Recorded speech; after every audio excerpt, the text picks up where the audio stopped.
Good evening and thanks for joining us. I'm Paula Akana. We begin tonight with team coverage of the full impact of APEC. Paula, at the height of security measures, the union that helps keeps us connected walks off the job. I'm Kenny Choi in downtown Honolulu, where hundreds of workers are now on strike. Now, the timing of that strike came just as Secretary of State Hillary Clinton held her first event on Oahu. And right now, Secretary Clinton is preparing for a dinner event at the convention center. And that's where we find Laura Yamada. Laura? Well, Paula, good thing they're inside now, because I'll tell you, we're battling the elements out here. It was so windy at one point that we had some of our chairs flying behind us, so hopefully we're not going to fly away. All right, back to business. You're talking about Secretary of State Hillary Clinton. She was very busy today, all over the place, starting off at the East-West Center. Then she headed over to the Sheraton Waikiki for the CEO Summit, where a number of world leaders will be speaking for a couple of days. And then back to the Convention Center for dinner with the U.S. Trade Representative Ron Kirk, as well as all of those financial ministers who have been meeting for the past couple of days.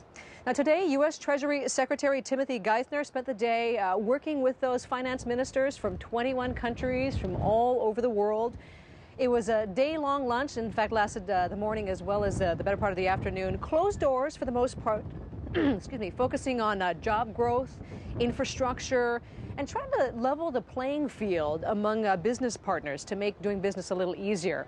Had a quick family photo, then they were on to a press conference where the Treasury Secretary talked about how to help Americans try to recover financially from everything that's happened in the past few years.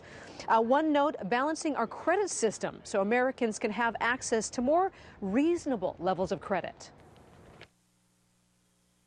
As you saw in our financial crisis, we went through a period where credit was, let's say, very generously provided across the American system as a whole, to a point where credit is now quite difficult to get. So we're all trying to figure out how to get a better balance in those systems. Now, another thing he touched on was consumer protection. They're trying to figure out how to get better disclosure from lenders, trying to hammer out how to do that amongst the countries, as well as to better simplify the borrowing process. And on top of that, trying to help educate people better on if they're going to borrow money, to what the risks are, and to try to understand them a little better so they're a little more reasonable about what they can actually afford. Now, coming up, we're going to talk about the presidents coming into town. The president of China, he's already here. Tomorrow, President Obama arrives, as well as a number of other world leaders. We're going to have more details on what they're talking about and where they're going to be coming up tonight at 10.